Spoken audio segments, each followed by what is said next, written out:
За би та бүхэнд сануулъя. Анх төсөв баталж байхад нүүрсний үнийг $149 өөр анхандаа ярьжсэн. Дараа нь 105 болсон.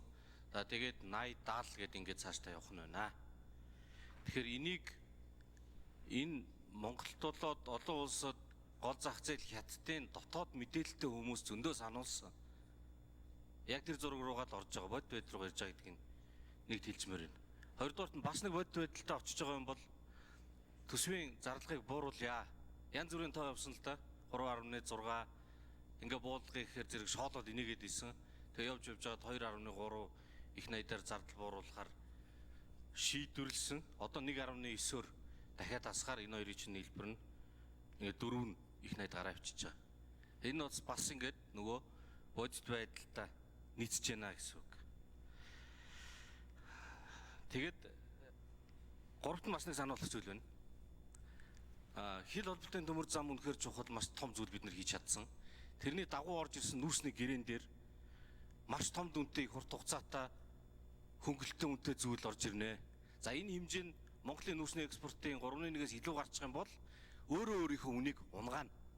Тийм учраас индексээр боддог үнийг зөвхөн Монголын нүүрснээс хамааралтай хятадын хойд хэсгийн зах зээлийн индексүүдийг ашиглахаас гадна өөрсдийн бирж бас нэг хятадын холхон эсвэл олон улсын индексийг оруулж өгөх асуудлуудыг яриад бараагүй. Одоо энэ хэмжээнээс болоод зах зээлийн хүлээлт өөрөө өөрсдийнхөө үнийг унгаасан. Энэ бол үнэ. Тэгээ цаашдаас үргэлжлэж явна. Харин ямар ч байсан сорчлохгүй гэдэг зүйлийг зөвхөн нэг сайн чанарыг авахгүй шүү гэдгийг ямар ч байсан их хурл нэг дэмжээд арай гэж оруулж явсны хэм гэж бодож байгаа. Тэгэхээр цаашдаа Монголын нүүрс хэрэггүй болж байна. Ер нь нүүрс хэрэггүй гэдгийг мүлгэр яриад энд итгэхэд ямаргүй байна. Хятад дэлхийн тал нүүрсний хэрэглээний тэр улс өөрсдөө том олборлогч болж гадаадаас авдаг коксчих нүүрснийхин талыг Монгол нийлүүлдэг. Тийм болохоор манай үн нөлөөлнө. Манай сайд нар Монголын эдийн засгийг бодоод Монголын нүүрсний үнийг яаж өсгөх вэ гэдэг бодлого төлөвлөгөөг боловсруулах хэрэгтэй байна. Энийг одоо шинээр бүрдсэн засгийн газар анхааралтай авна уу гэж хүсье. Асуулт нь болохоор 3.3 их найдын орлого тасарсан гэж байгаа. Аж ахуй нэгжүүд чинь нүүрсний уурхаанууч одоо татвараа төлж чадах юм уу? Нүүрсний үн тэдгээд зардлан тэдгээд зөрөөгөөс нь татвараа бодоод тооцсон байгаа байх. Тэгээд эдгээр чинь татвараа төлж чадах юм, амнаатаа төлж чадах юм уу? Оны төгсгөлд энэ орлогын алдагтал чинь 5 их найд болох юм биш үү? Энэ дээр ямар тооцоо хийсэн болоо гэдэг асуулт байна. Байдал. За хариулт өгье сангийн сайд Голдын чухлаа. За гişүний асуултанд хариулъя. За эдийн засгийн хөгжлийн яамнаас маань тооцооллуудаа хийгээд хүрээгээ өргөн барьсан байгаа. Сүрээгээ. За тэрэн дээр орлого ер нь нэлээд муу сценараар тооцоод шүү. Жилийн эцрүү 3.3 их найдаар одоо дутах нэ гэдэг ийм тооцоол хийсэн. За бид чи нэг нь бол зөвшөөрсөн. За энэ хүрээнд л одоо бид нар танж болох зардал маань 2.1 их найд байна. За ингээд зөрүүгээрээ бид нар одоо алдагталтай төсөв баталгаа зөрүү харахгүй болж ирж байгаа.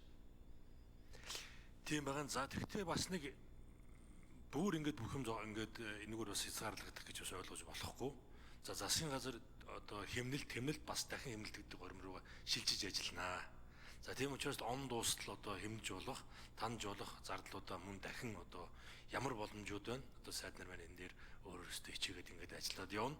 За засгийн газрын хувьд, за ялангуяа сангийн сайдын хувьд бол орлоготой харуулад зардлаа танаад явах ингээд төсвийнхөө хойрыг засгийн газар дээр өөрөөсөө хийгээд явах ийм бас бүрийн эрхэнд байдаг.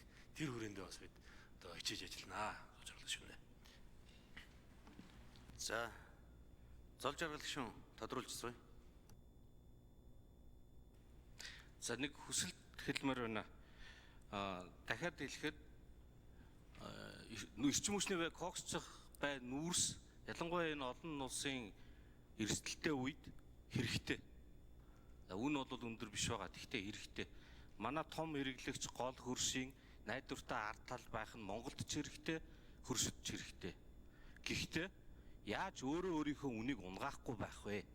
Яавал Монголд ашигтай байх вэ гэдэг дээр манай салбарын сайд, сангийн сайд, ерөнхий сайд бас анхаарч ажилласаа. Энэ дээр нүүрсний үнийн бодлого бүр тусдаа байх хэрэгтэй байна. Яаралтаа одоо нүүрс унж байгаа, нүүрс хэрэггүй болж байгаа.